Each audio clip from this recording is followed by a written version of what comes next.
Chapter 8 of Character Building on Getting a Home. Every coloured man owes it to himself and to his children as well to secure a home just as soon as possible. No matter how small the plot of ground may be, or how humble the dwelling placed on it, something that can be called a home should be secured without delay. A home can be secured much easier than many imagine. A small amount of money saved from week to week or from month to month and carefully invested in a piece of land will soon secure a site upon which to build a comfortable house. No individual should feel satisfied until he has a comfortable home.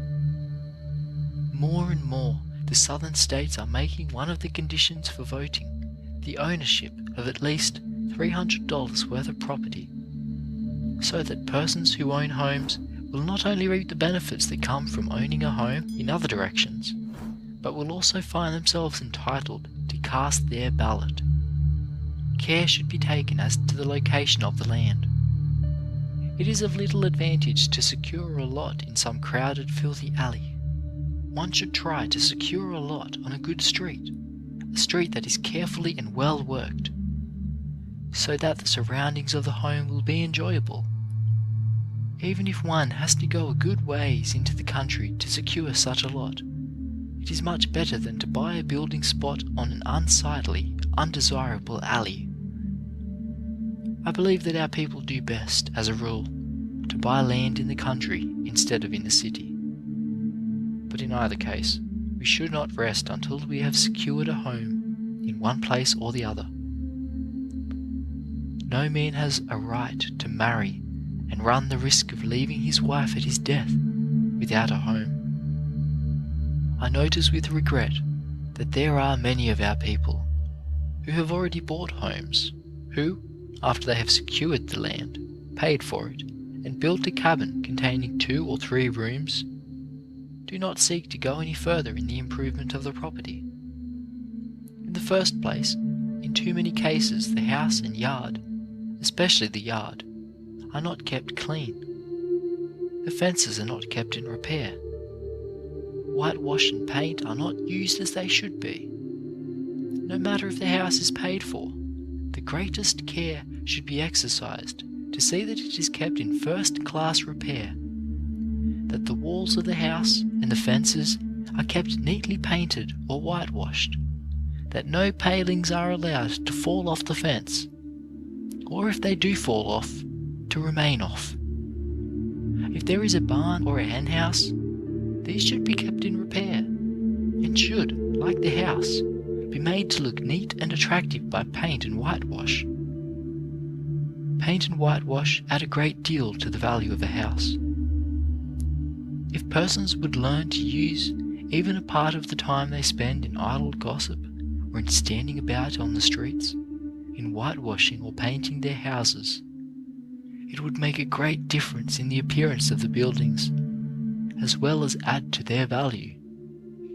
Only a short time ago, near a certain town, I visited the house, I could not call it a home, of a presiding elder, a man who had received considerable education, and who spent his time in going about over his district, preaching to hundreds and thousands of coloured people.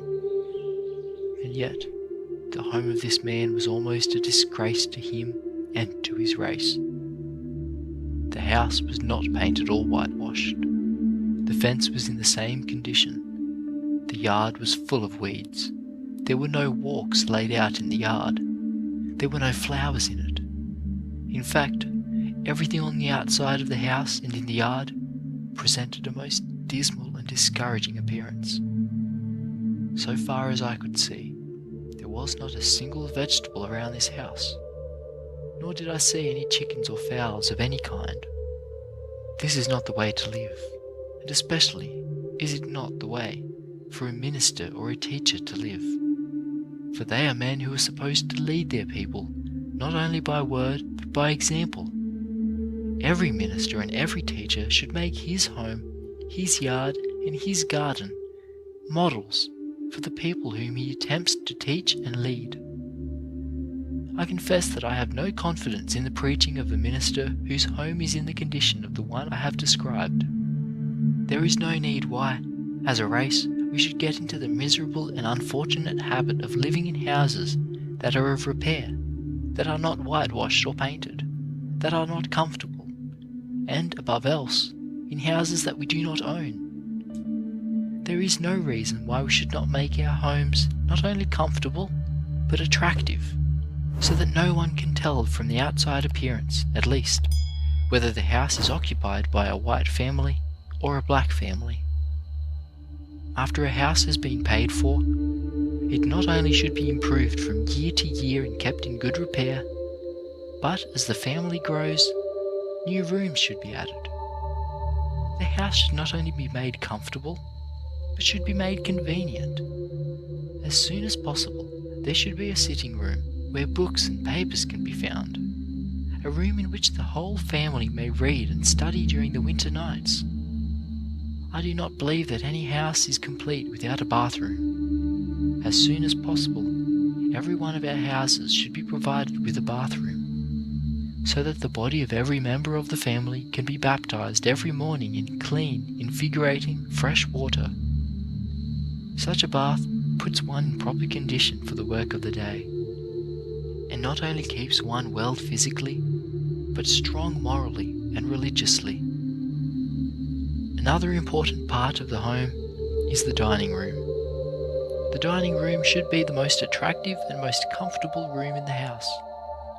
It should be large and airy, a room into which plenty of sunlight can come, and a room that can be kept comfortable both in the summer and in the winter. These suggestions are made to you with the hope that you will put them into practice, and also that you will influence others to do the same. They are all suggestions that we, as a race, notwithstanding our poverty, in most cases can find a way to put into practice. Every one of them should be taken up by our teachers, our ministers, and by our educated young people. They should be taught and urged in school, in church, in farmers' meetings, in women's meetings, and, in fact, wherever the people of the race come together. End of Chapter 8 on Getting a Home. Recording by Luke Sartor. Griffith, New South Wales,